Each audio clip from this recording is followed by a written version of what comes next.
Eu saúdo a todos os alunos da Escola Bíblica Dominical com a paz bendita de Jesus, o nosso Salvador.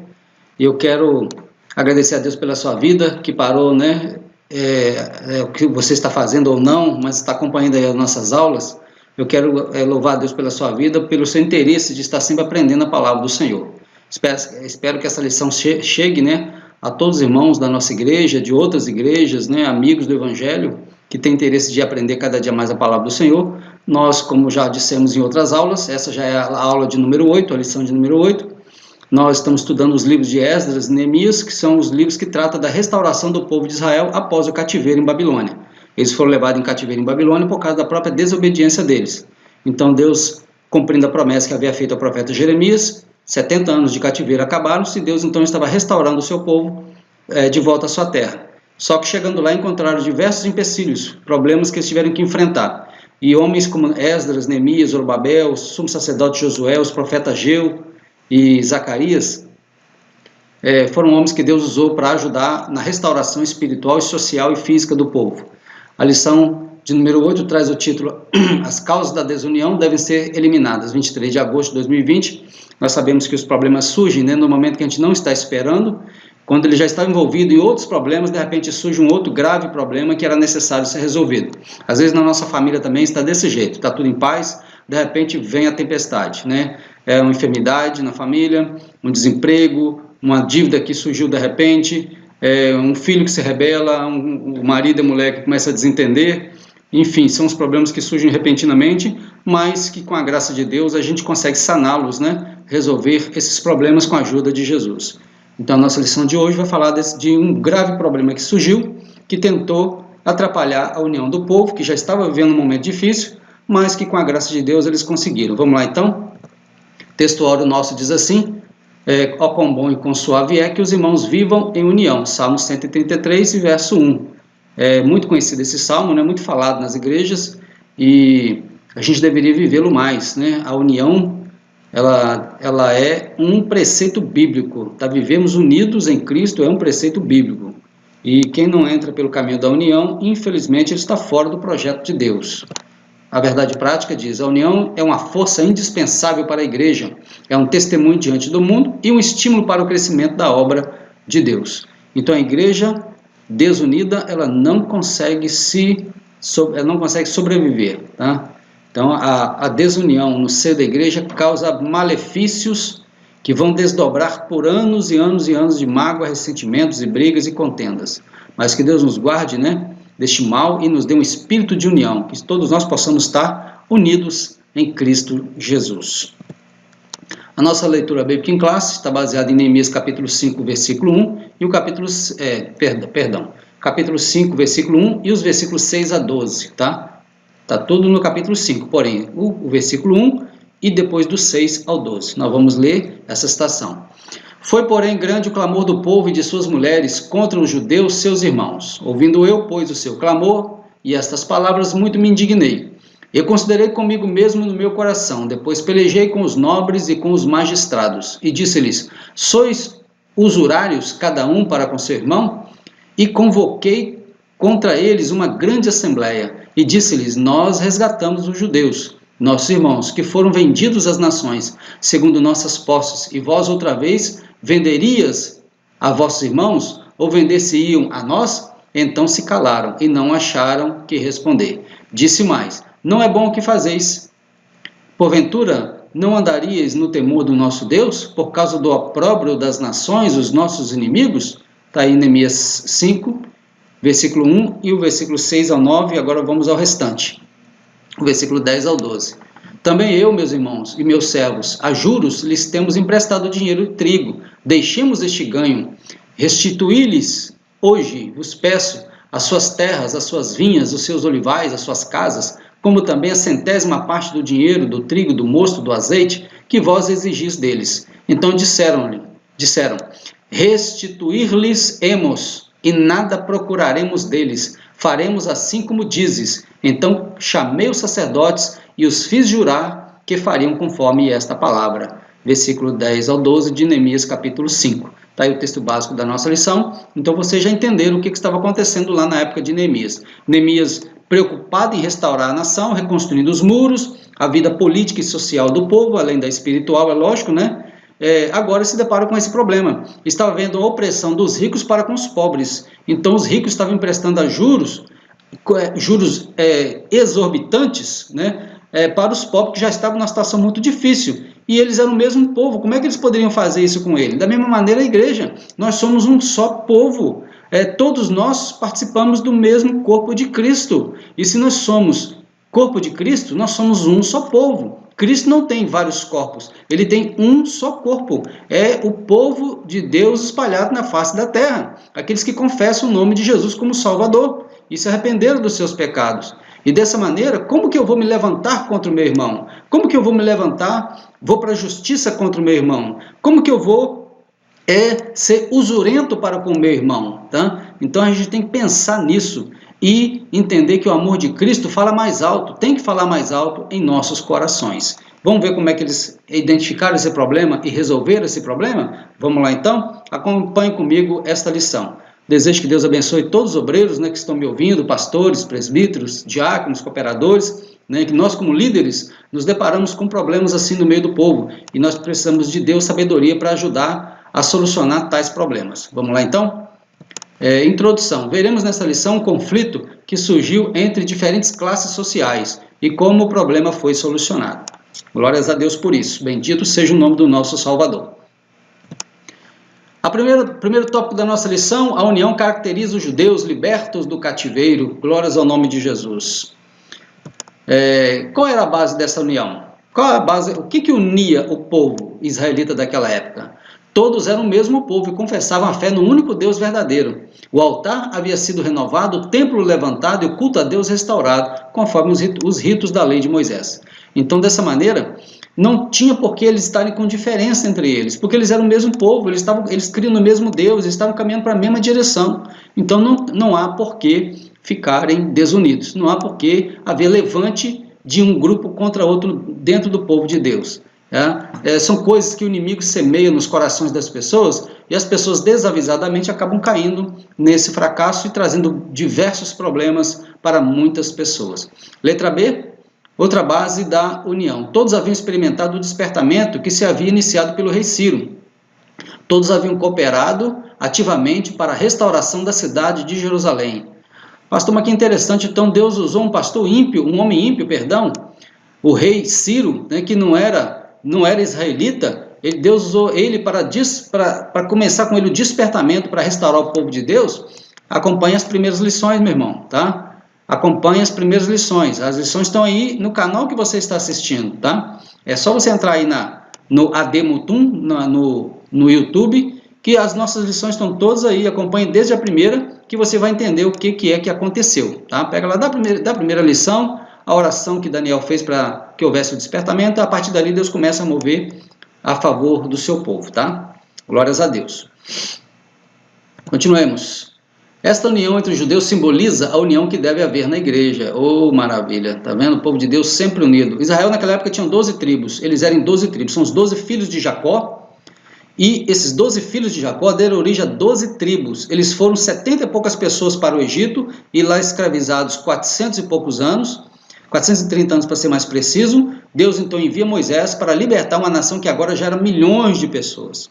Mas eles eram separados em tribos. Quando eles peregrinaram pelo deserto, havia separação das tribos. Quando eles entraram na terra prometida, eles continuaram com as suas tribos separadas. Tá? E dessa maneira, quando eles estavam unidos, as tribos unidas, eles eram vitoriosos em tudo. Tá? Em tudo. Mas quando havia desunião, como infelizmente acabou acontecendo, eles perderam muita coisa, perderam batalhas, caíram em desobediência, houve levante de uma tribo contra outra, houve guerra de uma tribo contra outra, houve divisão do reino, tanta coisa que aconteceu, tudo por causa do problema da desunião. E a igreja não pode jamais experimentar isso, viu? Jamais não pode experimentar isso. Alguém diz assim, os evangélicos são muito divididos, né? Porque tem igreja assembleia, batista, quadrangular, presbiteriana, metodista, casa de oração e assim por diante, igreja cristã evangélica. São evangélicos, nós somos evangélicos, tá? Confessamos o mesmo Deus, cremos no mesmo Jesus como Salvador. Temos a Bíblia como única regra de fé. Isso caracteriza o evangélico, tá? Então vamos lá.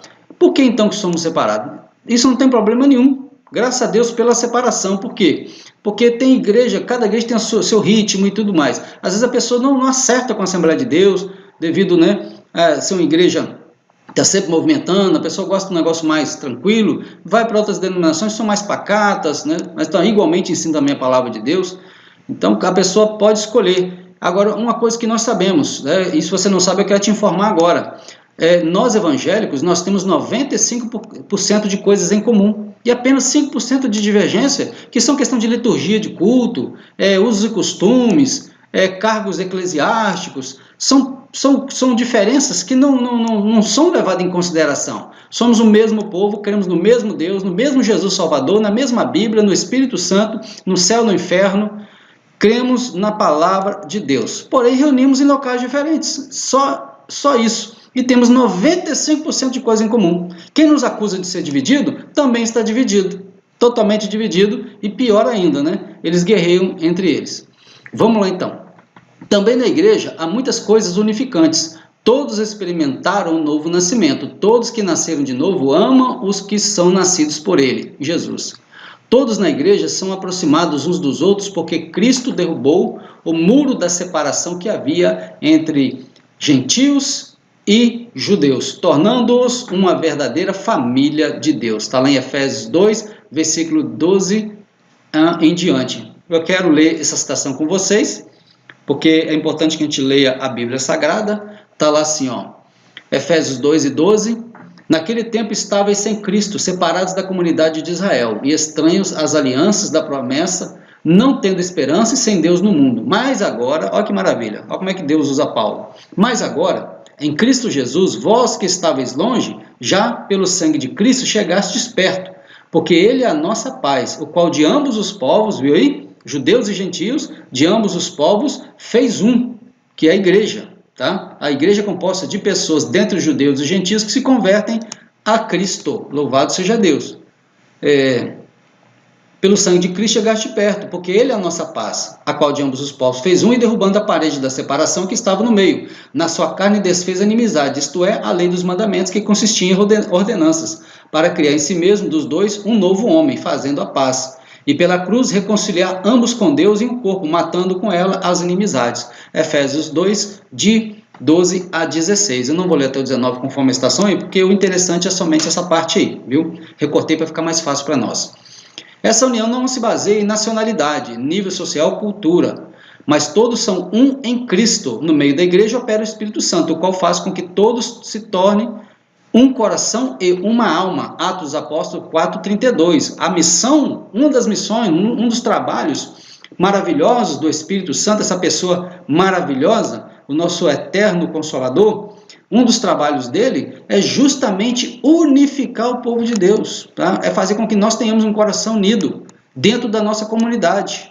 E assim a gente poder ser unido também com outros irmãos de outras denominações. No quesito, a gente de crença, né, de crer no mesmo Deus, na mesma fé em Jesus, o nosso Salvador. Isso não nos atrapalha em nada o fato de nós reunirmos em locais diferentes, porque o que nos une é infinitamente maior do que aquilo que pode tentar nos separar. Tá? Glórias a Deus por isso. Vamos continuar a nossa lição. Então, o que aconteceu no meio dos judeus não pode acontecer no meio da igreja. Quando há qualquer desunião no meio do povo de Deus, ela tem que ser sanada, resolvida o mais rápido possível, porque uma erva daninha que cresce tem que ser tirada, porque senão ela pode atrapalhar a plantação todinha.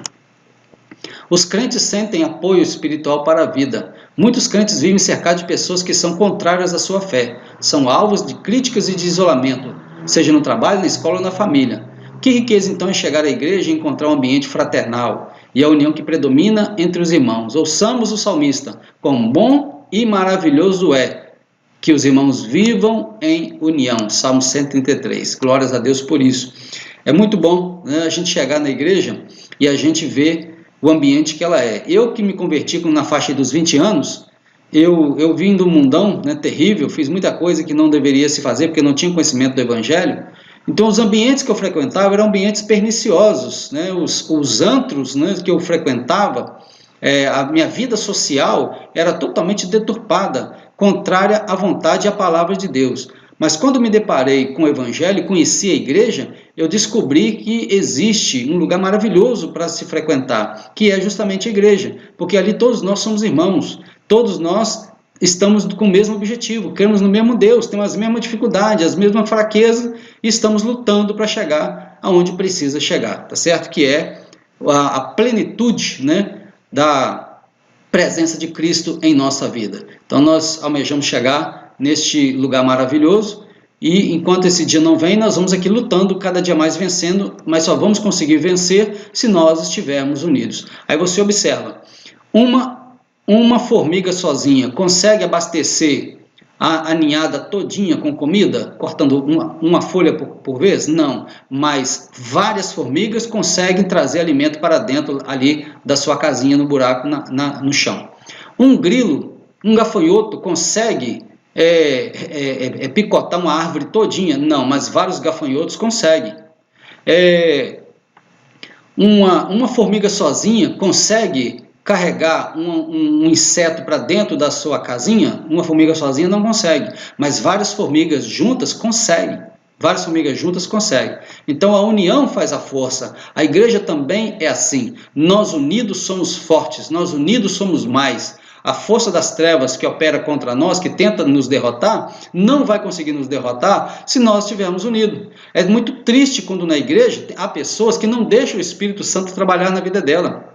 Nós acabamos de ler que o Espírito Santo é quem faz a igreja ter um coração e uma alma. Tá? Você viu lá em Atos 4,32? Um era o coração e a alma de todos os que criam, de todos os crentes em Jesus. Aí na igreja tem pessoas que pensam diferente. Na igreja tem pessoas que você fala A, ele entende Z. Você fala que é para ir para o norte, ele vai para o sul. Você fala que é para consagrar, ele não está nem aí. Você fala que é para orar, ele não dá bola. Você fala que é para santificar, ele desdenha. São pessoas que não estão no mesmo espírito, o coração dele não está ligado à igreja. Tá? Ele pode até ter nome de igreja, mas ele não é igreja, porque ele não é unido em Cristo. Ele não é unido em Cristo. Ainda tem aqueles que ainda criticam a igreja ainda. Ainda tem aqueles que se dão no direito de achar que está no direito de criticar a igreja. Onde já se viu uma coisa dessa? Onde já se viu? Você tem coragem de criticar sua mãe? Você tem coragem de criticar seu pai? Você tem coragem de criticar seu irmão com outras pessoas? Não, tá? A gente pode até falar do irmão, mas pessoas de fora a gente não aceita falar de maneira nenhuma. Agora, na igreja, não pode acontecer isso, porque nós somos um corpo em Cristo. Nós somos um só coração e uma alma. Ou seja, a igreja primitiva foi vitoriosa porque ela tinha um coração. Era um só o coração de todos os que criam. Todos tinham o mesmo sentimento para com Cristo Jesus. Todos tinham o mesmo sentimento para com a igreja. E quando Cristo apareceu para Saulo de Tarso, que estava indo para perseguir mais a igreja, o Senhor Jesus apareceu para ele a caminho de Damasco. Ele perguntou, quando viu aquela luz poderosa, ele perguntou: quem és tu, Senhor? A voz falou com ele: Saulo, Saulo, por que me persegue? Ele falou: quem és tu, Senhor? Ele disse: eu sou Jesus a quem tu persegue. Ou seja, Saulo estava perseguindo a igreja. Saulo estava criticando a igreja, Saulo estava desdenhando da igreja. Então quem persegue a igreja, persegue Jesus. Se você conhece, meu irmão, alguém que fala mal da igreja, sai fora dele. Mas antes de você sair, exorta ele, fala com ele que ele está em pecado. Tá? Ele está em pecado diante do Espírito Santo. O Espírito Santo está entristecido com ele, por causa da atitude carnal que ele está tendo de criticar a própria igreja na qual ele frequenta. Tá certo? Que Deus tenha misericórdia de nós. Quão bom e quão suave é, ou quão maravilhoso é, que os irmãos vivam em união. Glória a Deus. Letra B. Na igreja levamos as cargas uns dos outros. Está em Atos, Gálatas 6:2. Existem cargas que cada um deve levar sozinho, mas existem cargas em que podemos ajudar uns aos outros. Que bênção! Na hora do aperto, saber que a igreja pode ajudar em oração é muito maravilhoso. A igreja é bom por causa disso, irmãos. Quando a gente está passando alguma dificuldade, você pede a Deus misericórdia, pede aos irmãos que ajudem em oração, vários irmãos se comprometem de ajudar em oração, e a bênção chega, a porta abre, a enfermidade é curada, o conflito vai embora, e a dívida é sanada. Então, isso tudo porque a igreja unida, orando, ela tem muito poder nos seus efeitos. A oração da igreja tem muito poder nos seus efeitos. Então existe carga que a gente tem que levar sozinho. Agora tem carga que os irmãos podem nos ajudar, tá certo? Então é importante a gente nunca tentar guerrear sozinho, sempre pedir ajuda aos irmãos, tá? pede os irmãos para ajudar em oração, pede os irmãos para te socorrer, interceder a seu favor, que você vai sair dessa luta que você está passando e vai cantar o hino da vitória, em nome de Jesus. Continuemos. A união nos faz fortes. Uma ovelha sozinha é facilmente arrebatada, mas quando está com o rebanho é protegida. Uma pedra sozinha pode ser levada ou jogada, porém, quando estiver edificada dentro do muro, é mais difícil tirá-la. Você consegue tirar uma pedra que já está ali na muralha, já solidificada ali, você não consegue, mas uma pedra sozinha no meio do caminho, você pega ela e joga onde você quiser. Então, da mesma maneira, né, nós sozinhos, a gente é vulnerável, mas juntos nós somos fortes. 1 Pedro 2, 4 e 5 diz: e chegando-vos para ele, pedra viva, ele quem? Jesus, né, pedra viva. Pedra na Bíblia é Cristo e não Pedro, tá? Pedro é fragmento de pedra. Reprovada na verdade pelos homens, mas para com Deus eleita e preciosa, vós também, como pedras vivas, sois edificados, casa espiritual e sacerdócio santo, para oferecer sacrifícios espirituais agradáveis a Deus por Jesus Cristo. Então Jesus é a pedra principal da grande construção, né? E nós somos pedras vivas nesse edifício, pedrinhas, né? Cada uma pedrinha dessa compondo o edifício do reino de Deus. E glórias a Deus por isso. Letra D, uma igreja que vive em união tem um testemunho maravilhoso. Jesus disse que através dessa união o mundo conheceria que ele foi enviado por Deus. Pela união, o mundo conhecerá também os verdadeiros discípulos de Cristo. Nisto conhecerão que sois meus discípulos, se vos amardes uns aos outros. Evangelho de João 13:35. Olha que coisa maravilhosa. O mundo só vai conhecer que nós somos de Jesus se nós estivermos amando uns aos outros. E não falando mal um do outro, e não apontando o dedo um para o outro, mas estendendo a mão para o irmão que caiu, que fracassou e que pecou. Tá? Glórias a Deus. Continuamos então a nossa lição. Esta união é uma verdadeira força, por causa da união que os judeus numericamente, foi por causa da união que os judeus numericamente inferiores aos seus inimigos conseguiram construir o templo e também os muros da cidade.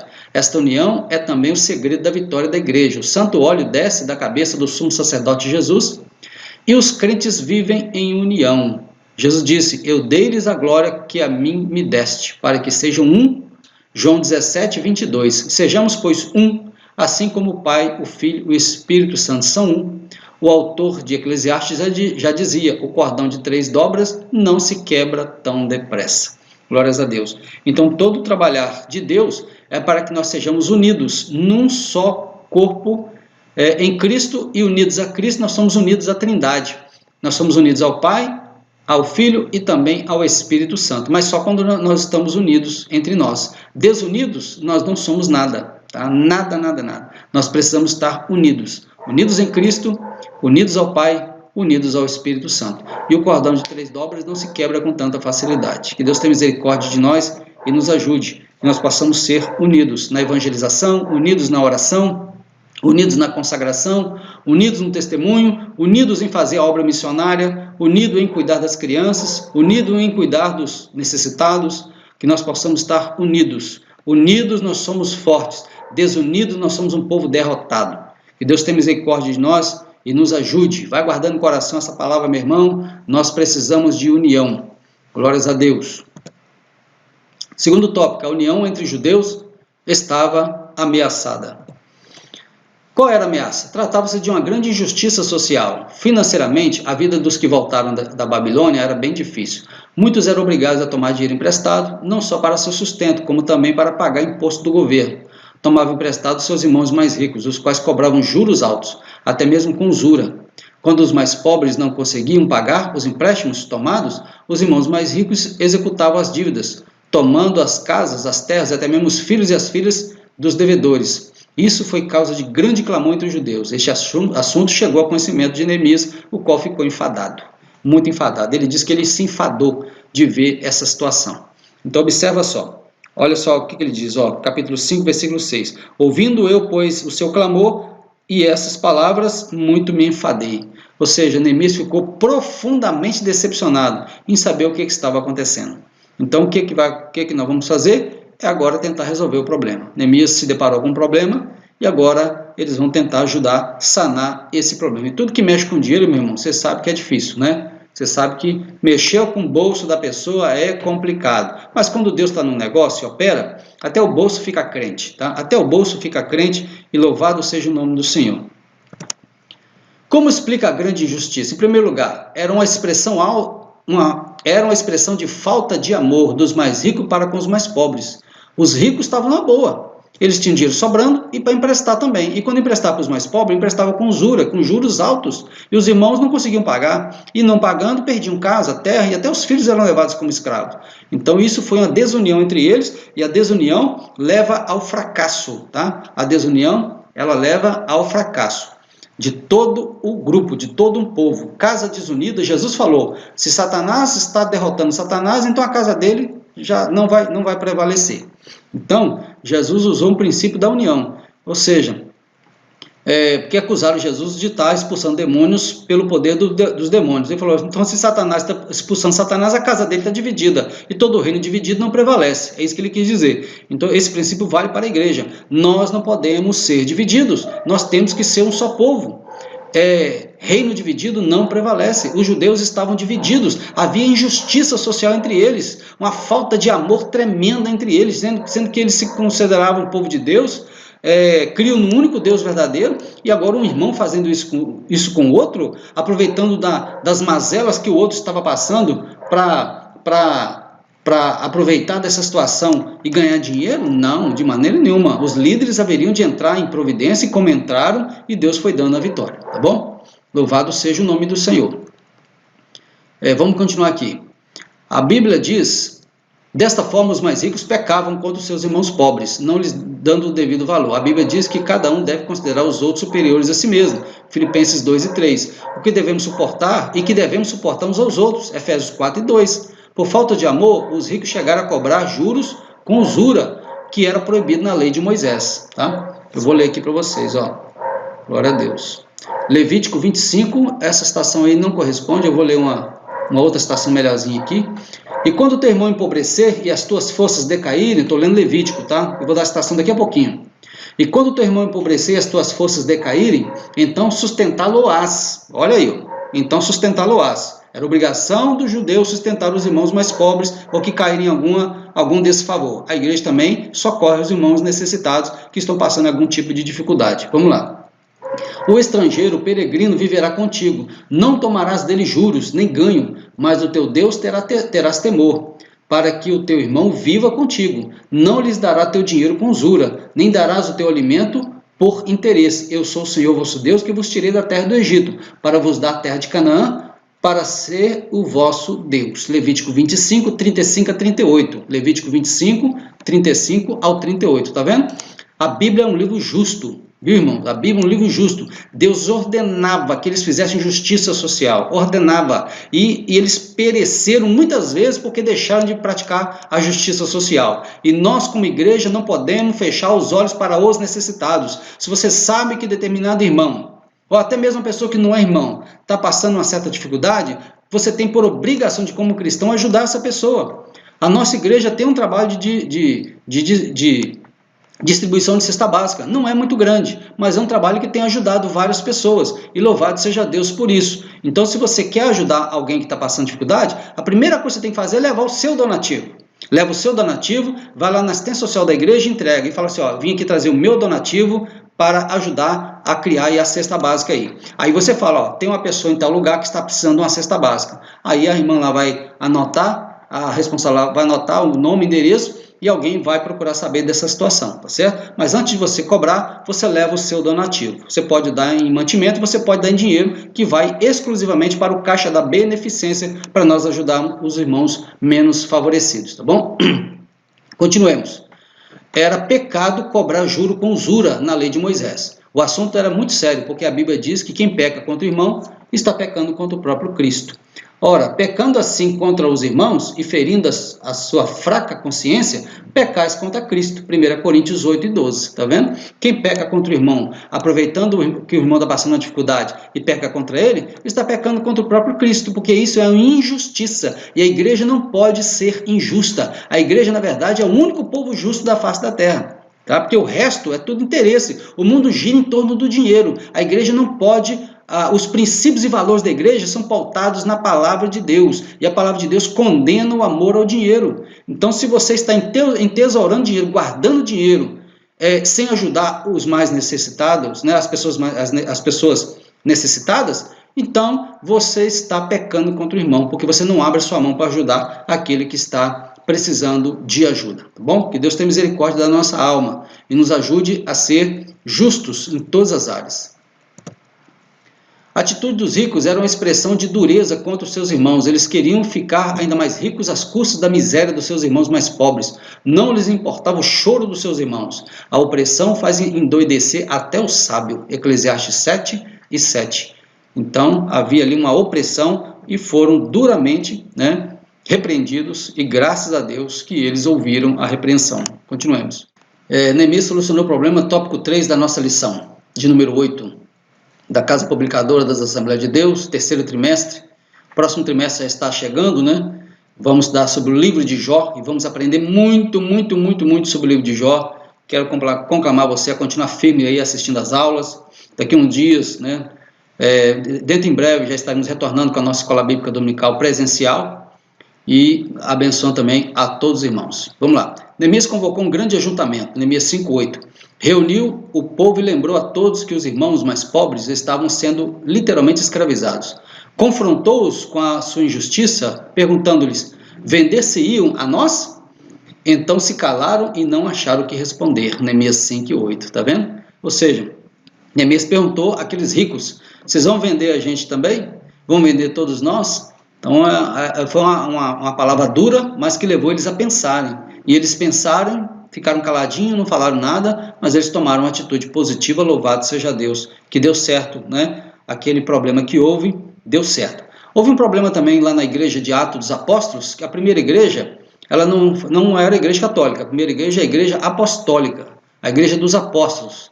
E dessa maneira, houve um problema lá, que os obreiros da igreja, por eles ficarem na oração e no ministério da palavra, pregando e ensinando acerca de Jesus, houve uma dificuldade lá, porque algumas pessoas da igreja estavam passando dificuldade e ninguém estava olhando essa situação. O que aconteceu? O Espírito Santo inspirou, revelou eles ali, e eles criaram o diaconato. Os diáconos foram criados a partir dessa oportunidade, ou seja, a partir de um problema da igreja primitiva, criou-se um dos melhores departamentos da igreja, um dos melhores grupos da igreja, que é o diaconato. Hoje a nossa igreja tem vários diáconos que trabalham, né? E os diáconos foram levantados para cuidar daquele importante assunto. Então este assunto é um assunto importante. A igreja não pode fechar os olhos para a justiça social. Tem que atender as pessoas que estão passando algum tipo de dificuldade, seja espiritual ou material.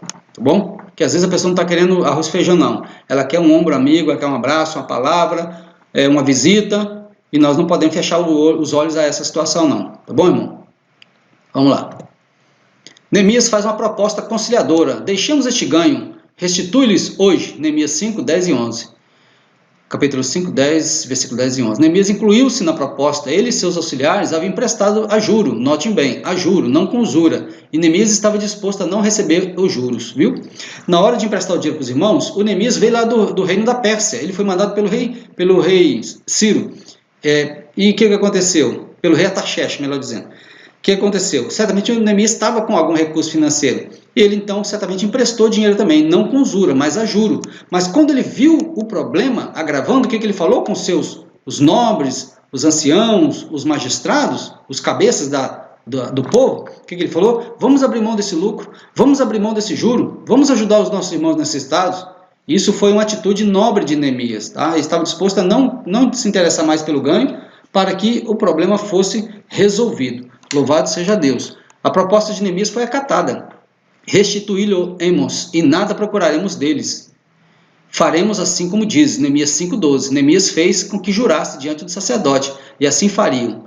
Um ato simbólico de Neemias confirmou aquele juramento solene. Observa só então, quando Neemias falou isso com eles, que estava vendo esse problema, essa injustiça social, eles, graças a Deus, que eles entenderam. Se tratavam de pessoas, né, que tinham um certo conhecimento da palavra de Deus, eram homens tementes a Deus, mas que estavam cometendo um erro.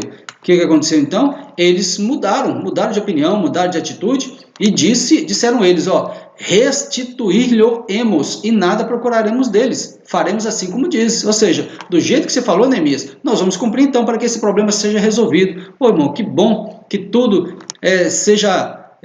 Deus queira que tudo na igreja seja resolvido assim também, com consenso, com concordância, com união, com paz, para que o inimigo não semeie nada em nosso meio, não semeie discórdia, contenda, mágoa, ressentimento, essas coisas caem por terra e o nome de Jesus seja glorificado nas nossas vidas, tá bom? Deus abençoe. Então, Neemias, só para fechar, ele chamou o sacerdote e o sacerdote judaico, né, estava diante deles ali, então eles juraram diante do sacerdote que eles não iam mais praticar aquela má ação que eles estavam praticando. A paz voltou a reinar entre os judeus, louvado seja o nome do Senhor, a paz voltou a reinar entre os judeus, glória a Deus. Ou seja, vai embora o conflito, sanado o conflito, a paz volta a reinar, tá certo? Glórias a Deus. Surgindo um problema entre os irmãos, deve-se logo ser tratado com muita diligência. Quando um líder do povo for ignorante, desinteressado ou negligente, o resultado poderá vir a ser uma contaminação grave. Faz parte das atribuições do ministro, do obreiro, né, manter a boa ordem na igreja. Ele deve enfrentar os problemas com humildade, imparcialidade e com sabedoria de Deus. Neemias foi, neste sentido, um exemplo para os que estão à frente da obra do Senhor. Assim como Deus fez com Neemias, ele quer fazer com seus servos hoje. Isto é, Deus quer abençoar os seus servos e confirmar as boas obras das suas mãos. Salmo 90 e o versículo 17. Glórias a Deus. Então, trazendo para os nossos dias, quando você ficar sabendo que está tendo um conflito, né, uma falta de união, ou alguém está fazendo alguma coisa que está prejudicando outra pessoa, você pode agir como agente conciliador. Haja como agente conciliador. Entra nessa questão e tenta sanar ela. Mas não é colocando gasolina no fogo, é uma palavra de paz, uma palavra apaziguadora, uma palavra conciliadora. E você fazendo isso, você será chamado filho de Deus. Bem-aventurados pacificadores, porque eles serão chamados filhos de Deus. Então, deixa Deus te usar para você ser um agente de conciliação, um agente de união no meio do povo. Seja na igreja, seja na sua família, seja na vizinhança, seja no ambiente de trabalho, que você seja esse agente conciliador, para promover a paz, promover a união. Tá? Glórias a Deus. A Bíblia diz que conformosos os pés do que anuncia a salvação, dos que anunciam a paz. Olha, tá vendo que coisa maravilhosa? Pés formosos na Bíblia é um exemplo de justiça, é um exemplo de uma pessoa que vai receber a recompensa da parte de Deus, positivamente falando. Então deixa Deus te usar e você ainda vai receber uma recompensa no céu de glória, como um agente de paz, um agente apaziguador. Glórias ao nome de nosso Senhor e Salvador Jesus. Problemas relacionais devem ser tratados carinhosamente. Bem-aventurados pacificadores, eu já falei. A desunião representa uma obra da carne. Gálatas 5, 19 a 21. Eu vou ler as obras da carne aqui, tá? Essas coisas entristecem o Espírito Santo. Viu? Uma obra da carne entristece o Espírito Santo. Quando o crente deixa de andar na direção do Espírito, que a Bíblia chama de andar no Espírito, quando o crente deixa de andar no Espírito, ou na direção do Espírito, ele passa, infelizmente, a andar na carne. Ele não tem como ficar em meio termo. Ele cai na carne, nas obras da carne, na natureza carnal, herdada de Adão, pecaminosa. Então ele faz coisas que entristecem e desagrada ao Espírito Santo e compromete terrivelmente a posição dessa pessoa diante de Deus. Tá? Essa pessoa já está deixando a salvação de lado, está voltando para o mundo, mesmo que ele ainda esteja frequentando a igreja. Tá? Que Deus tenha misericórdia. Gálatas 5 e 19. Porque as obras da carne são manifestas quais são? Adultério, fornicação, impureza, lascívia, idolatria, feitiçaria, inimizades, está dentro do nosso assunto, porfias, está dentro do nosso assunto, emulações estão dentro do nosso assunto, iras estão dentro do nosso assunto, pelejas está dentro do nosso assunto, dissensões está dentro do nosso assunto, inveja também está dentro do nosso assunto, homicídios, bebedice, glotonarias e coisas semelhantes a esta, acerca das quais vos declaro, como já antes vos disse, que os que cometem tais coisas não herdarão o reino de Deus. Gálatas 5, 19 a 21. São as chamadas obras da carne, de Gálatas, e que quem está praticando esse tipo de coisa está fora do reino de Deus, porque não condiz com o Espírito de Cristo. Cristo não pensou assim, Cristo não agiu assim. O nosso Salvador foi completamente diferente disso. Ele amou e amou profundamente. Ele perdoou, ele deu nova oportunidade, ele promoveu paz, ele era um apaziguador, ele era um ajudador, e ele é o grande salvador do homem arrependido e da mulher arrependida. Que Deus tenha misericórdia e nos ajude a caminhar nos passos de Jesus. A desunião destrói a comunhão e o amor entre os irmãos, coisa tão preciosa na igreja. Andar em amor como também Cristo vos amou, Efésios 5:2. Quem ama a Deus, ama também seu irmão, 1 João 4:21. Jesus orou para que todos sejam um, como tu, ó Pai, o é em mim e eu em ti, João 17:21. Finalmente devemos cultivar nosso testemunho diante do mundo. A união entre os crentes é o selo da estabilidade espiritual e a paz da igreja. Glórias a Deus. Que nós possamos ser unidos, irmãos, cada dia mais, viu? Possamos ser unidos. Não deixe que nenhum sentimento contrário passe no seu coração. Tá? Se você se aborrecer com alguma coisa ou com alguém da igreja, lembre-se, a igreja pertence a Jesus e as pessoas lá estão em processo de transformação. A santificação tem dois aspectos, tem o aspecto posicional e o aspecto prático. Posicional é quando Deus considera o crente que se arrependeu, largou o mundo e aceitou Jesus como Salvador, ele é posicionalmente santo, ele está na posição de uma pessoa santificada. Mas agora, como cristão, ele vai praticar a santificação dele, ou seja, santificação significa separação, separar do que não presta para servir a Cristo. Então, que nós possamos, nesse ambiente de santificação, nós possamos amar e perdoar. E se alguém fizer alguma coisa conosco, perdoa como Cristo fez. Cristo perdoou, podia ter esmagado os seus inimigos e preferiu perdoá-los. Então nós precisamos ter o mesmo coração de Cristo Jesus. Paulo falou em Filipenses capítulo 2, a partir do versículo 5, tende em vós o mesmo sentimento que houve também em Cristo Jesus. Tá, irmão? Então deixe que o Espírito Santo produz em você esse coração amoroso de Jesus, perdoador, que não guarda ressentimento, como uma criança, Você dá umas varadas nas pernas de uma criança que fez uma arte, seu filho no caso, varadinha, não é espancar não, tá, irmão? É varadinha nas pernas dela, que uma criança pode ser uma varinha daquela fininha de coco, mas para ela é o fim do mundo. É o fim do mundo, parece que está matando ela. Mas uma varadinha daquela, você dá umas varadinhas daquela, ela vai chorar. Mas daqui a pouco, se você for lá para abraçar ela, ela te abraça. Ela te abraça.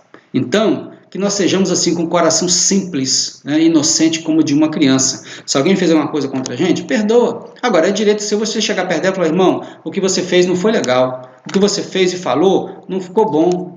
Eu queria que a gente resolvesse essa situação. Se o irmão for humilde e tiver o Espírito de Cristo, o irmão vai reconhecer e vai te pedir perdão. Se o irmão for arrogante, ele já perdeu Jesus há muito tempo, ele vai te tratar com mais dureza ainda. Mas a sua parte você fez, tá? Sua parte você fez. A Bíblia diz assim, quando depender de vós, tende paz com todos os homens. Ou seja, faça tudo para viver em paz com todos. E que o espírito de união possa estar no nosso meio, perdurar no nosso meio e possa ser a nossa diretriz, o nosso norte, que unidos nós vamos ganhar a nossa cidade para Jesus. Tá bom? Que Deus abençoe a todos.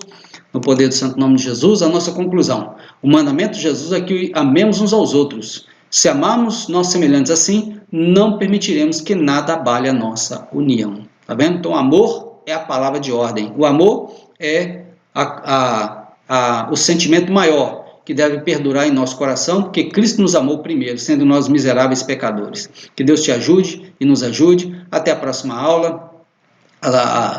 O trimestre já está caminhando para o seu... Já passamos da metade, melhor dizendo. E daqui a uns dias teremos aí novas lições. Próxima semana, nova lição, igualmente importante, que você continue com essa disposição, tá bom? Eu quero orar por você, peço você que coloque a mão no seu coração, se você está passando algum problema, daqueles que nós relatamos no início da nossa aula, você põe a mão no seu coração e confie no Deus que por nós tudo pode e tudo faz, tá bom? Amado Deus, eterno e querido Pai, eu te agradeço por mais esta lição que o Senhor nos deu a oportunidade de ministrar. Abençoa tantos quantos agora, Senhor, participaram desta lição, que estão enfrentando algum problema, Senhor, eu quero te pedir agora em nome de Jesus, que o Senhor vá de encontro à necessidade do teu filho, da tua filha, socorrendo nesse momento eficaz, abençoando, meu Pai querido, dissipando toda a treva, tirando toda maldade que foi proferida, falada, orquestrada, Senhor, nos antros, nos escondidos, possa o Senhor jogar por terra para que o nome do Senhor seja glorificado, dá vitória às famílias que me ouvem agora neste momento, vai abrindo porta de emprego, curando os enfermos, socorrendo os necessitados, alegrando quem está triste, se consolando quem está abatido. Nós entregamos tudo aos teus cuidados, continua dando sempre a nós o desejo de estar sempre aprendendo a tua palavra. Nós rogamos a tua bênção com ação de graça, no poder do santo nome de Jesus. A bênção apostólica, o amor de Deus, a graça de Jesus e a comunhão do Espírito Santo seja com a tua vida hoje e sempre. Amém. Deus nos abençoe, em nome de Jesus.